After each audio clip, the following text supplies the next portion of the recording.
Speaking of Europe, New World Order, Angela Merkel, Mr. Macron, I bet my friend Jean-Claude could say that very well. He's, French-speaking Canadian. Macron. A European Spring. Remember the Arab Spring? Lindsey Williams told us about in advance what happened. We're going to give the Muslim Brotherhood ownership. They're going to take power in each of the following countries. First, you're going to hear an uprising in Egypt. Then it's going to go to Yemen. Then it's going to go to Gaddafi in Libya. They're going to overthrow him. Then it's going to go to Syria, Assad. And then after that, we go to Saudi Arabia. And that's when the party gets started. Well, like I said, we got stuck in Syria this whole time. But the other countries, it happened. And sure enough, the Muslim Brotherhood. Well, our first democratic elections we're going to do now in Egypt. Right now, they're holding democratic election. How much did he win by? 51-49. The Muslim Brotherhood outsider won 51-49. Yep. What's that old saying? It's not he who votes. It's he who counts the votes that matters. And they called that the Arab Spring, the uprising. Well, we have a legitimate spring uprising, if you will, over in the EU. Authored by Brennan O'Neill via spiked-online.com. Europeans are in revolt against the political and moral order, and it's wonderful. Now, everyone's the yellow jackets, right? It's like the little safety vest. I saw a video someone posted the other day on Facebook where they got yellow vests on over somewhere in California saying, we've had enough. We've had enough of the open borders. We've had enough of our government doing, these basically illegal activities. We've had enough. So the yellow vest protest may be coming to California. That would be great to cover. The emptiest, dumbest platitude of our time, uttered both by establishment stiffs like the Archbishop of Canterbury and by self-styled radical leftists, is that the 1930s have made a comeback, treating that dark decade as if it were a sentient force, a still extant thing. Observers from both the worried bourgeoisie, how do you say that, and the edgy left insist that the 30s have staggered back to life and have much of the West in their reanimated deathly grip. No, actually, you guys, you leftists are the 1930s mindset. It was always a socialist, democratic type of view that turned into the dictatorships. It was always the Democratic Party. By the way, go look it up. Each and every case, or if it wasn't called the Democratic Party, just look at their viewpoints. Those are Democrats, okay. They just call them something different over there in other part of the world. Turned into some kind of dictatorship. People slaughtered, guns taken away, all that. Funny that it was the Democratic Party, basically, that always did that. Looking at Brexit, the European turn against social democracy, the rise of populist parties, and the spread of yellow vest revolts, the opinion-forming set sees fascism everywhere, rising zombie-like from its grave, laying to waste the progressive gains of recent decades. This analysis is about as wrong as an analysis can be. Comparing contemporary political life to events of the past is always an imperfect way of understanding where politics is at. But if we really must search for echoes of today in the past, then it isn't the 1930s that our era looks and feels like. It's the 1840s. In particular, 1848. That is the year when peoples across Europe revolted for radical political change, starting in France and spreading in Sweden, Denmark, and German states, the Italian states, the Habsburg Empire, and elsewhere. They were democratic revolutions demanding the establishment or improvement of parliamentary democracy, freedom of the press, the removal of old monarchical structures, and their replacement by independent nation states or republics. 8 republics? Oh, a republican form of government. What did we have again? Oh, that's right. We were handed a republican form of government. And what did the founding fathers reply to a question from the audience? What did you give us? A republic, if you can keep it. Boy, we've been struggling to keep it lately, haven't we? Until Trump got in power. Those people in Europe, sorry about y'all's luck. You don't have anybody over there like we got. There's nobody over there who can even hold a candle, even in the same room as Trump. 1848 is often referred to as the Spring of Nations. Sound familiar? Of course, 2018 has not been as tumultuous as 1848 was. There have been ballot box protests and street-based revolts, but no attempts at actual revolutions. And yet our era also feels like a spring of nations, in Europe especially.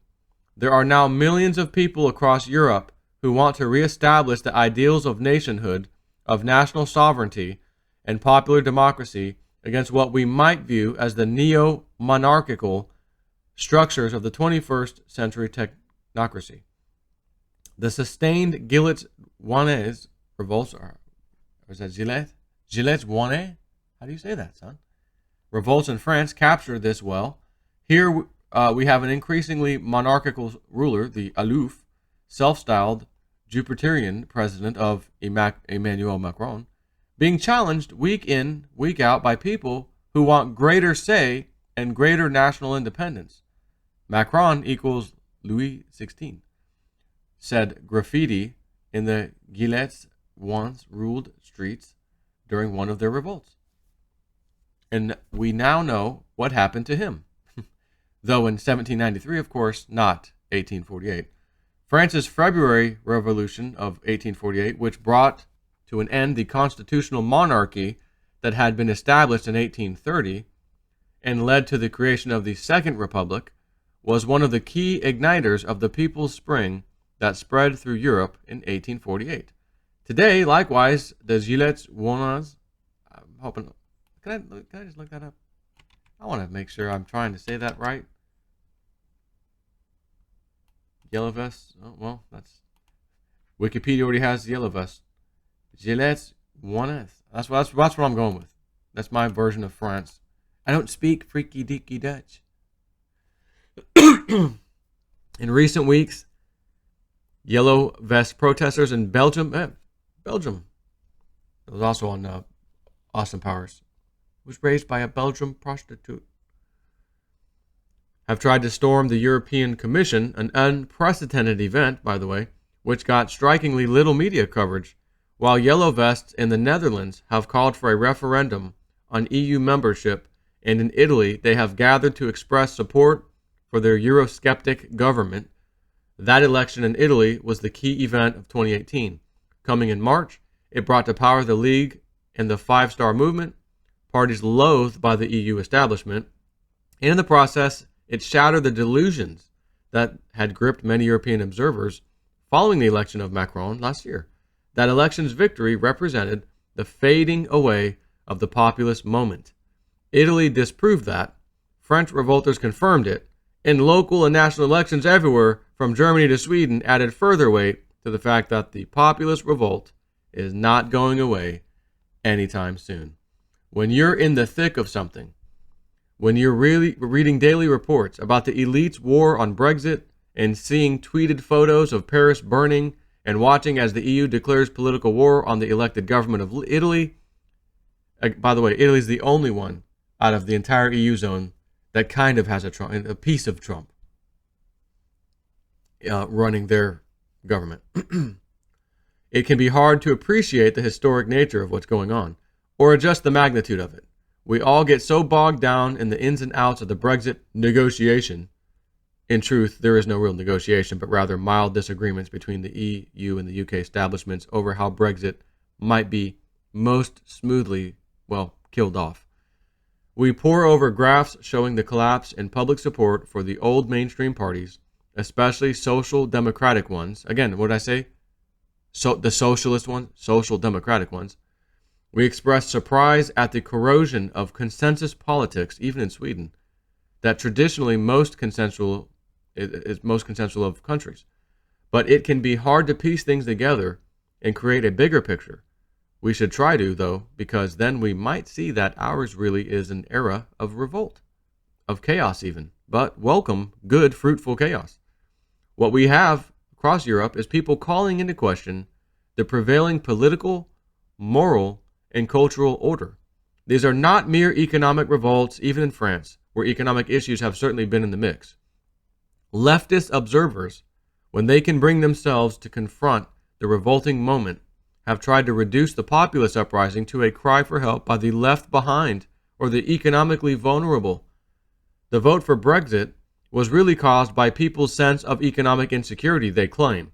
Such analysis demeans the populist revolt. It empties it of its genuinely radical character, of its conscious challenge, not only to the neoliberalism that is central to the EU project, but far more importantly, to the cultural norms and political practices of the new elites in 21st century Europe.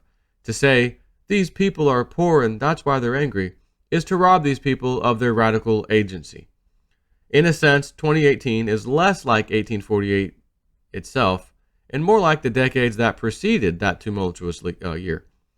These were, in the words of Trygve Thulesen in his 1977 study of working class radicalism and the the run up to 1848, hungry decades in which disgruntlement and radicalism bristled and grew before exploding in firm demands for change. And though many people were alarmingly poor in these hungry decades, it was their immediate deprivation that drove them to organize and take action, says Thulesen. Rather, their instinct for revolt was built on solid intellectual foundations, and it expressed a denial of the legitimacy of the social and political order. We have something similar today. Yes, Macron's fuel tax hit people's pockets. Yes, many Brexit voters are less well off than the remainder elites. Yes, Eurosceptic Italian youth struggle to find work, but their revolts, whether at the ballot box or on the streets, are energized by more than immediate deprivation. They are built upon a denial of the legitimacy of the existing political and cultural order. Brexit captured this, a mass vote in defiance of the political and expert classes who insisted that Eurotechnocracy was the only realistic way to organize a continent as large as and complicated as Europe. We said no to that. We called into question the legitimacy of this political orthodoxy. France captures it too. There we have the emergence of a new countercultural movement, though the culture being countered by the Gilets jaunes is the culture of the new elites, of the post-1968 generation itself, in fact. The new culture of ideological multiculturalism, technocratic governance, anti-nation-state elitism, environmental diktats. This is what is being countered now, unconsciously so, by French revolters. Some even carried placards calling for the creation of a sixth republic, an explicit confrontation of the highly centralized, parliament-weakening style of governance of the Fifth Republic and of the EU too, of course. So we live, again, in hungry decades. People are hungering for change, for the alternative that we have been told for 40 years does not exist. There is no alternative, in Thatcher's infamous words. These hungry years, of which 2018 has been the hungriest yet, should be welcomed and celebrated and built upon. It is an open question as to who, if anyone, will shape and lead this hunger. The left cannot, for it has either thrown its lot in with the elitism of the decaying technocracy that sees our populist hunger as a new form of historic and revolting cultural nature. New voices are needed. This hungry revolt is really people searching for a voice, a political moral voice. In 2019, voices will, we should hope, emerge from this neo-spring of nations. I'm going to say I strongly agree with that. The Yellow Vest movement is moving from area to area, country to country, slowly but surely. I was surprised to see a Facebook video. They were standing in front of a podium. It was like a major speech in California. Of course, I didn't really hear anything, and mainstream media didn't cover it, and nothing to hear or see here. But someone found it. They shared it with me. I saw it. Hey. And just what I read here, that's what they're saying. This open border crap, sovereignty, these politicians in California were destroying our state. We've got to get rid of them. We've got to have a change. This is insane. Problem is, most of the politicians in California are liberal leftists. And what does Jason before always tell you? This is a fact. This is not just me playing games with you. Put a liberal in charge of anything, and they will run it into the ground. Take care.